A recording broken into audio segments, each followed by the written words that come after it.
Ngayon ho, mga bossing, dumito tayo. Rekomendasyon ni Marcoleta na gawing state witness. Paano ba naman natin hindi iisipin no itong si Marcoleta ganon kung kahin ako. State witness! Samantalang sila ang naiisip ng mamamayang Pilipino. Tingnan nyo nga yung mga comment section, tingnan nyo po yung mga social media. Puro po yung Rolls Royce ng mga diskaya. Oh, diba, rekomendasyon ni Marcoleta na gawing state witness mga diskaya. Di pinirmahan ni Soto. Sorry. Hindi ganyan mag-isip ang Senate President ngayon. Ha? Hindi ganyan, no? At kung meron mang iisipin na pwede, posible, maaari na maging state witness, ang nakikita ko, yung Bryce Hernandez nga ho, less guilty. Kung ikaw, kasama nung malalaking mga tao, sorry, kasama ka doon sa most guilty. Sabi ni Dayan Asuncion, tuta kasi ng Duterte si Diskaya, no? Kaya ganun na lang ipinagtatanggol ni Marcoleta. Mark, di mo i-content yung kabastusan ni Robin, pambansang awit, bastos bukas na po ng umaga yon. Ano? Bukas na po natin ano yon. Ibe-blurred lang ho namin yung yung daliri kung sakaling ganun para hindi tayo pagalitan ni YouTube. Basahin ko to. Nilinaw ng bagong halal na Senate President na si Senator Vicente Tito Soto III na hindi niya pa pinipirmahan ng rekomendasyong gawing state witness ang mag-asawang Curly at Sara Diskaya. Grabe, yung mga isinusulong ni Marcoleta. No? Sa panayam, tsaka kapag kawo yung ganyan, yung may mga nakikita ng mamamayang Pilipino, kulang-kulang yung sinasabi. Di ba? Hindi lahat ibinubunyag. Hindi lahat, tell it all. Naku, malabo po yan. Sa panayam ng Super Radio DZBB kay Soto nitong Miyerkules, Setyembre 10, 2025, kinumpirma niyang si Senator Rodante Marcoleta raw ang nagbigay sa kanya ng nasabing rekomendasyon na nakatakdang ibigay kay Department of Justice, DOJ, Jesus Crispin Remulla. Marcoleta, kung sakali man na mapapayag mo, di ba? Si SP Soto, yung sinasabi ni Miko Clavano ng DOJ, kailangan ibalik nila yung pera. Tingin mo, mapapapayag mo ba yung mga diskaya doon? Kapag kainungkat lahat, bilyon-bilyon kung sakali na dapat ibalik, mapapapayag mo ba? Baka hindi. Baka mag-away pa kayo. Bago nagkapalitan noong gabi, mayroong ipinadala sa akin si Senator Marcoleta, no, na may naka-address kay Boying Remulla, kay Secretary Remulla, DOJ, na inirekomenda niya mag-state witness under Witness Protection Program ang Diskaya couple daw ho. Paglilinaw naman niya, hindi niya raw ito pinirmahan dahil hihintayin pa muna niya ang mga susunod na pagdinig. Yes, correct! Baka nagmamadali ho si Marcoleta kasi sa susunod baka Monday, naabangan na naman natin yan, Senate Blue Ribbon Committee. Baka nagmamadali si Senador Marcoleta, mga kababayan, para kapag kasi Ping na yung nag-imbestiga, wala na, okay na. Witness, kasama niya sa Witness Protection Program, no? Baka madami pang mabunyag dun.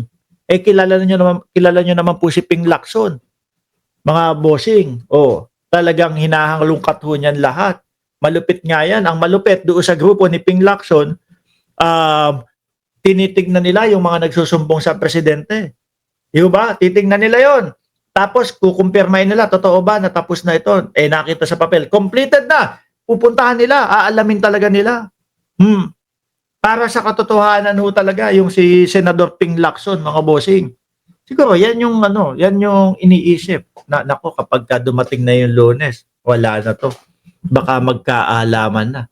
Wala nang preno yung mga tanungan doon. Hindi na yung ang mga tanong doon pang hanggang 2022 hanggang 2025 lang. Di ba? Lahatan na ho yun. Baka nabigyan ng bagong payong si Marcoleta, sabi.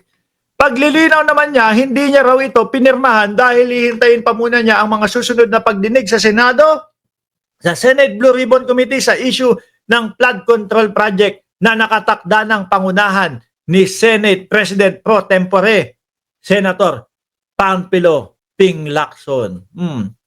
Kakaupo ko lang as a Senate President. Ako na dapat ang pipirma noon, hindi ko pipirmahan. Hindi ko pinirmahan. Sabi ko, hintayin ko muna yung aalamin lahat muna.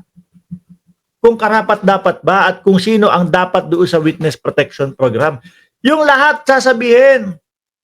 Yung walang iiwan.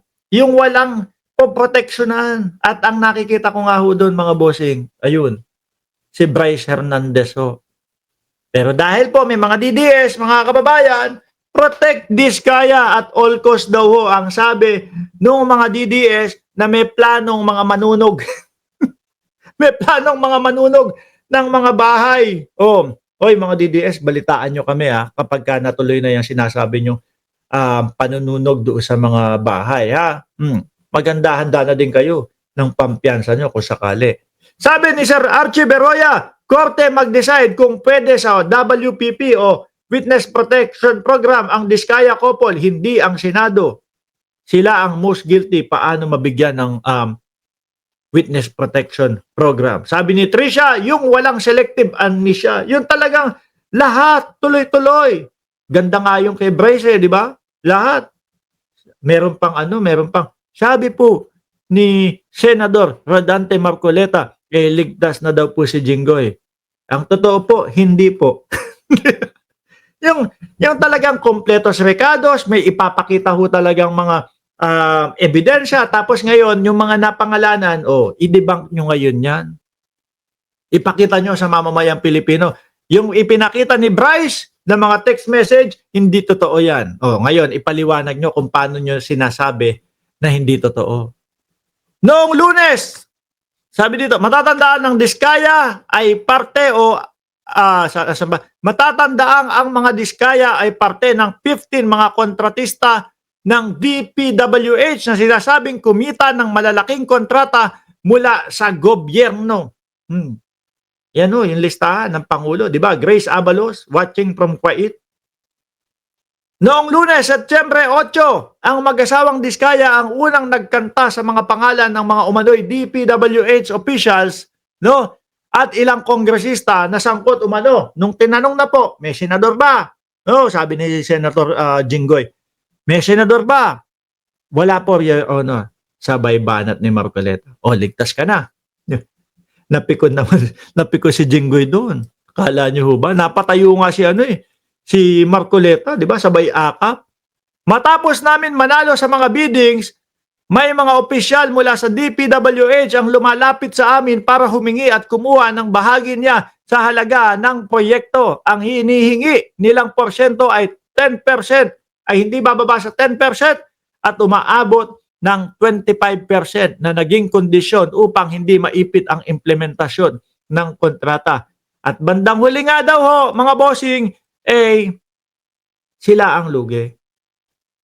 Kasi daw ho, mga kababayan, 2 hanggang 3% lang daw ho yung kinikita nila. Kadalasan, minsan, lugi pa daw ho. Niniwala ka doon? Lugi pa? 2%, 3%? Kasi ang mga negosyante mga kababayan, ganito, iisipin mo yan, Nako, yung trabaho ko doon, ganito, ganyan, napakalaki, napakahirap, napakadami namin trabaho. Miski kumikita ka, kung iisipin mo, tapos ganun lang kaliit yung kinikita, hindi sapat. Bibitawan mo yan Bibitawan mo yan. Tsaka ang mga ang mga negosyante, pumasok ka sa negosyo, di ba? Pumasok ka sa negosyo, tapos isang beses nalugi ka, pwedeng isipin mo, alat lang, malas lang, bawi ako susunod. Pumangalawa, pumangatlo, lugi ka pa din, 2% lang, kinikita mo, hihinto ka na dyan. Di po ba? Titigilan ko na to, lugi ako. Lugi sa pagod. Yun yung tinatawag natin, lugi sa pagod Kaya hininto ko na. Pero sila umabot pa ho ng siyam. Yung kanilang mga yung kanilang mga negosyo. Kaya ho, sabi ni Congresswoman, sabi po ni Congresswoman Luistro, yung statement mo, napaka full of inconsistent. Mga boss, chief mo, sir, magpapaalam na ako. Maraming salamat and God bless po sa ating